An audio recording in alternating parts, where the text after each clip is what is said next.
کہ کوئی آپ سے سوال کرے اور آپ اسے خالی لوٹا دیں، یہ آپ کو گوارا نہیں ہے۔ عزیزان گرامی قدر،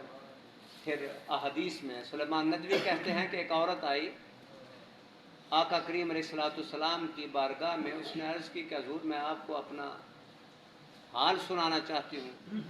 اپنے معاملات آپ سے ڈسکس کرنا چاہتی ہوں۔ تو آپ نے فرمایا کہ یہ ہے سپہ سالار اعظم،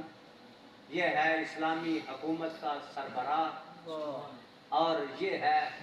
اسلام کا وہ پیغمبر جو حبیب خدا ہے۔ آپ نے فرمایا جس مدینے کی گلی میں، جس نکڑ میں، جس چوک میں، جس راستے پر تو بیٹھ جائے، میں تیرے پاس بیٹھ کر تیری بات کو سنوں گا۔ پسند تو کر لے کہ کہاں بیٹھنا ہے اپنی بات سنانے کے لیے، جہاں چاہے گی مدینے کے جس راستے پہ تو چاہے گی، محمد تیری بات سنے گا صلی اللہ علیہ وسلم۔ کیا بات۔ عزیزان گرامی قدر، یہ نہیں ہے کہ رشتوں کا تقدس ہم بھول جائیں۔ آج لوگ مال میں مست ہو کر اپنے والدین کو لوگ بھول جاتے ہیں۔ کئی تو انہیں ملازم کہہ دیتے ہیں کہ یہ ملازم ہے، لیکن آقا کی تو حدیث مبارکہ میں ہے کہ آقا کی جو والدہ ہیں، جو رضائی والدہ ہیں، جن کا دودھ پیا حلیمہ سعدیہ رضی اللہ تعالیٰ عنہا، آپ بڑھاپے میں تھی تو آپ آقا کریم کی بارگاہ میں حاضر ہوئیں تو حضور علیہ الصلوۃ والسلام ان کے لیے اٹھ کھڑے ہوئے، اپنی چادر مبارکہ بچھائی، پھر ان کو اوپر بٹھایا، پھر ان کی انتہائی توجہ اور انہماک سے ان کے گفتگو سنتے، سر جھکائے ہوئے سنتے رہے۔ یہ بھی سلیمان ندوی لکھتا ہے، اب حدیث اور سیرت کے کتب میں موجود ہے۔ سلیمان ندوی کا نام اس لیے لکھتا ہوں کہ لوگ ذرا زیادہ توجہ سے سنتے ہیں، بعض لوگوں کو معلوم ہے کہ یہ سلیمان ندوی کون ہے، تو بہارا سلیمان ندوی صاحب یہ کہتے ہیں کہ جی اب ان کی جو توجہ ہے وہ مائی صاحبہ کی گفتگو کی طرف ہے، اب چلی گئیں، آقا نے رخصت کیا انعام و اکرام کے ساتھ، تعظیم و تکریم کے ساتھ، تو جب چلی گئی تو لوگوں نے ظاہر ہے جو نئے تھے انہوں نے پوچھا کہ یہ کون خاتون تھی مائی صاحبہ، بوڑھی عورت جو ہے، انہوں نے کہا یہ وہ ہیں جن کا نام حضرت حلیمہ ہے اور یہ آقا کی رضائی ماں ہے۔ تو جو رضائی ماں کے لیے جس کی تعظیم اور تکریم اور عجز اور انکساری کا مقام یہ ہے، تو اپنی ماں کے لیے پھر مقام کیا ہوگا۔ یہ تمام وہ چیزیں ہیں۔ اب یہ نہیں کہ رضائی جو بھائی ہیں، بہنیں ہیں، ان کے لیے آقا کا کیا مطلب طرز عمل تھا، یہ صرف والدہ کے لیے نہیں تھا۔ اب حدیث میں تو اور سیرت کے کتب میں ایسے واقعات بھی آتے ہیں جن کا تعلق آقا کریم علیہ الصلوۃ والسلام کے ان رضائی بھائیوں اور بہنوں سے متعلق بھی تھا، پھر ان سے متعلق بھی تھا جو مکہ میں جنہوں نے حضور پر یا اسلام پر ابتدائی دنوں میں کوئی احسان کیا لیکن وہ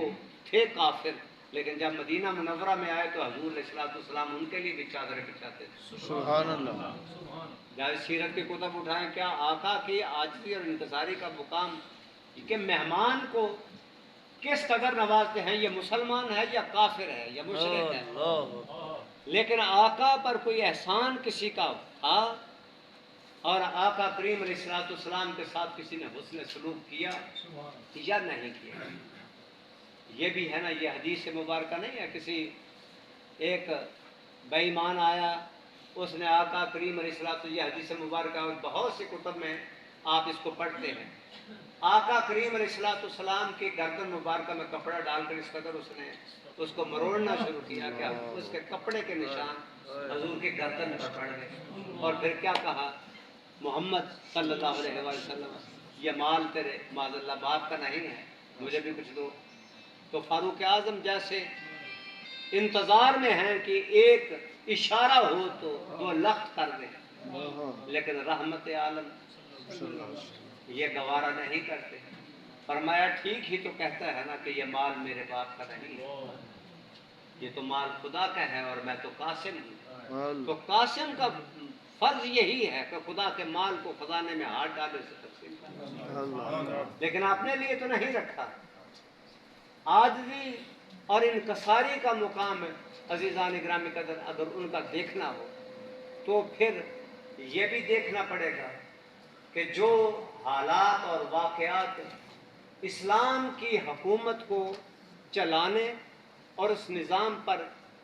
بیٹھ جانے کے بعد، اس نظام کو اپنے ہاتھوں میں لینے کے بعد، جو آقا کریم علیہ الصلوۃ والسلام آپ کا مقام یہ ہے کہ احادیث میں آتا ہے کہ آپ سے کوئی مسافر کرتا تو آپ اس کا ہاتھ نہیں چھوڑتے تھے جب تک کہ وہ خود حضور کا ہاتھ نہیں چھوڑتے۔ یعنی عاجزی کی انتہا ہے کہ کوئی آپ سے مسافر کرے،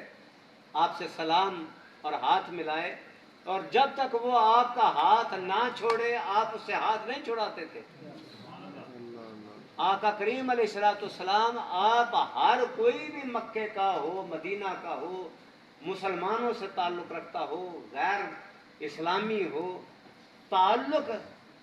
یہ ہو کہ بس حضور کی خدمت میں آیا، لیکن آپ نے اس کی حیا نہ فرمائی ہو، اس کی پاسداری نہ کی ہو، اس کے جناب آپ نے آنے کا حرم نہ رکھا ہو، اس کے سوال اور اس کی حاجت کو آپ نے پورا نہ کیا ہو، یا اس کی بات کو آپ نے توجہ سے نہ سنا ہو۔ 10 بندے سریا نے ساڑھے نہ ٹیم صاحب میں گل نہیں ساری سنی، ہاں جی، ان کی ہمسا بھی ایک بندے نے تو گلاں دسن کہ سننا چاہ رہے، وہ ٹائم چاہیے، لیکن آقا کی جو شان و شوکت ہے اور آپ کی قدر و منزلت ہے، آپ کا جو مقام ہے، آپ کی جو مصروفیات ہیں، آپ کے جو معاملات ہیں، وہ کس قدر عظیم ہے۔ لیکن کوئی بھی غلام ہو، اگر غلام حضور کی خدمت میں حاضر ہو جائے، لونڈی کوئی حاضر ہو جائے،